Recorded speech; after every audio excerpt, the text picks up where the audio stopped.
Shalom dan selamat pagi, Bapak, Ibu, dan Saudara terkasih. Berjumpa kembali dengan Gereja Toraja Jemaat Bogor melalui media Renungan Harian Toraya untuk pagi ini, Rabu 2 Oktober 2024. Adapun bahan bacaan kita terambil dari Injil Matius pasal 18 ayat 6 sampai dengan 9, dan judul dari renungan kita adalah setia di jalur misi Kristus. Setelah kita mempersiapkan bahan bacaan kita, mari kita berdoa memohonkan penyertaan Tuhan. Ya sumber rahmat, ya Allah yang penuh berkat, kami berucap syukur buat pagi hari ini, di mana Tuhan masih memberikan kami kesempatan, masih memberikan kami kesehatan, untuk kami bangun dan mempersiapkan diri kami menjalani hari kami sepanjang Rabu 2 Oktober 2024. Tuhan yang penuh kasih, sebelum kami melakukan aktivitas kami, sebelum kami berhadapan dengan berbagai pergumulan, kami bermohon Tuhan berkenan memberkati waktu yang kami alokasikan pagi ini untuk mendengarkan firman Tuhan, untuk belajar tentang ajaran Tuhan. Temani, berkati saat teduh ini Bapa. Berfirmanlah, jadikan kami anak-anak-Mu yang mau dan mampu untuk menjalankan setiap ajaran dan perintah Tuhan. Jaga, lindungi, dan sertai kami Bapa. Kiranya waktu teduh ini Tuhan berkati dan menjadi semangat bagi kami menjalani hidup yang berkenan kepadamu. Di dalam nama Yesus Kristus kami berdoa. Amin. Bacaan firman Tuhan dari Injil Matius pasal 18 ayat 6 sampai dengan ayatnya yang ke-9. Siapa saja yang menyebabkan salah satu dari yang kecil di antara yang percaya kepadaku ini berbuat dosa, lebih baik baginya jika sebuah batu giling diikatkan pada lehernya, lalu ia ditenggelamkan ke dalam laut. Celakalah dunia dengan segala hal yang menyebabkan orang berdosa. Memang hal-hal itu harus ada, tetapi celakalah orang yang mengadakannya. Jika tanganmu atau kakimu menyebabkan engkau berbuat dosa, penggal dan buanglah. Lebih baik bagimu masuk ke dalam hidup dengan tangan buntung atau timpang, daripada dengan kedua tangan dan kedua kaki utuh dicampakkan ke dalam api kekal. Jika matamu menyebabkan engkau berbuat dosa, cungkil dan buanglah. Lebih baik bagimu masuk ke dalam hidup dengan satu mata, daripada dengan dua mata dicampakkan ke dalam api neraka. Amin. Demikian firman Tuhan. Setia di jalur misi Kristus, makari tutuk unolla lalanna Kristus. Misi Allah dalam Yesus Kristus sangat jelas, yakni agar dunia tidak binasa dan beroleh hidup yang kekal.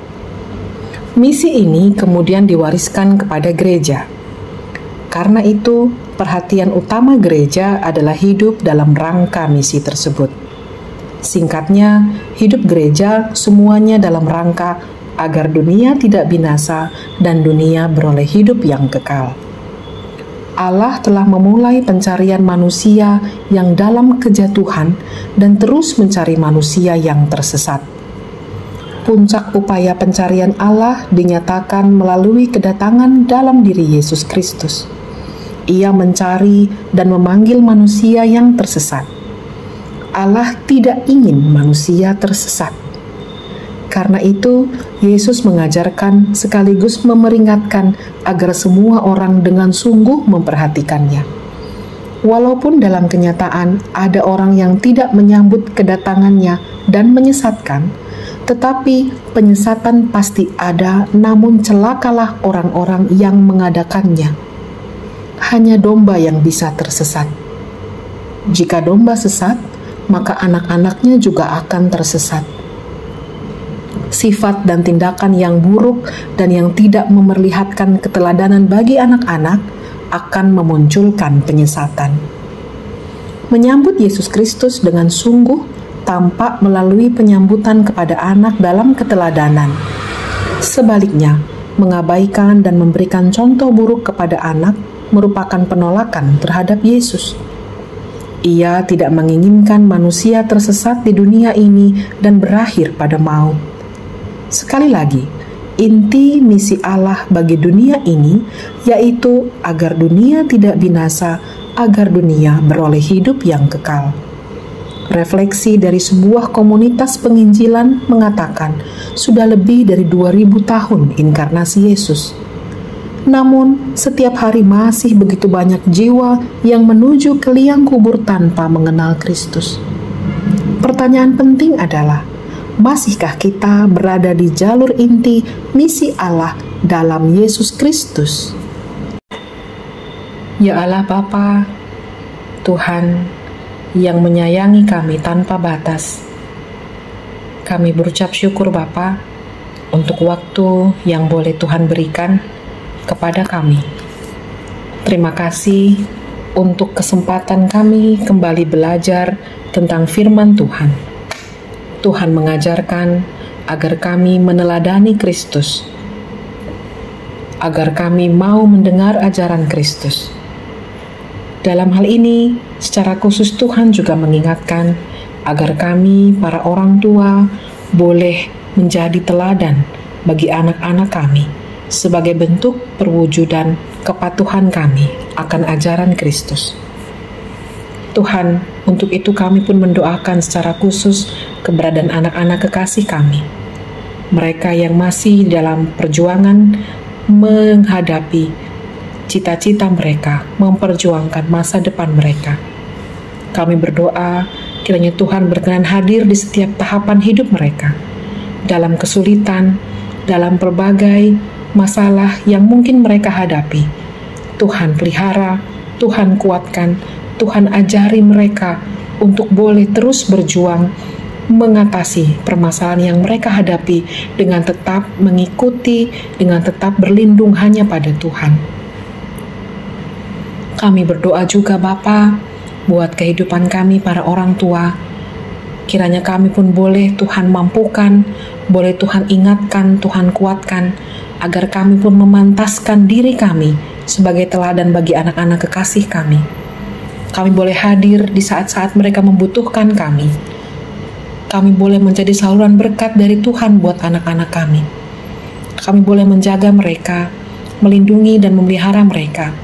Dan dalam perkenan Tuhan, kami boleh mengantarkan anak-anak kekasih kami untuk memasuki masa depan mereka yang baik, yang cemerlang, yang berkenan kepada Tuhan. Bapa kami berucap syukur buat penghidupan, buat setiap rezeki yang kami boleh terima. Hari lepas hari Tuhan memelihara kami. Hari lepas hari Tuhan menjaga dan mencukupi semua kebutuhan kami. Ajar kami bersyukur Bapa untuk setiap hal yang boleh kami terima. Ajar kami bersyukur karena Tuhan tidak pernah terlambat menolong kami. Kami juga berdoa Tuhan buat umat Tuhan yang mungkin sedang merasakan kepedihan, kesedihan karena kehilangan orang-orang yang mereka kasihi. Berikan penghiburan yang pantas yang dari Tuhan, karena hanya Tuhan yang mampu menguatkan, hanya Tuhan yang mampu menggantikan kesedihan menjadi sukacita. Kami juga mendoakan umat Tuhan yang berbahagia atas pertambahan usia mereka, yang bersyukur atas pertambahan usia perkawinan mereka. Tuhan menjaga dan Tuhan melengkapi hidup mereka dengan damai dan kebahagiaan. Kiranya kami senantiasa menjadi umat yang ingat bersyukur untuk setiap hal yang Tuhan izinkan terjadi pada kami. Ampuni salah dosa kami Bapa, kiranya kami terus dan terus Tuhan perbaiki, supaya kami semakin menjadi insan yang berkenan di hadapan Tuhan. Kami berucap syukur, memohon pengampunan, dan menaikkan doa yang jauh dari sempurna ini ke hadirat Allah Bapa, di dalam nama Tuhan Yesus Kristus, Juru Selamat kami yang hidup. Amin. Bapak, Ibu, dan Saudara terkasih, Allah tidak ingin manusia tersesat. Karena itu, mari kita memperhatikan apa yang Yesus ajarkan dan apa yang Yesus peringatkan kepada kita. Selamat menjalani hari ini. Tuhan memberkati.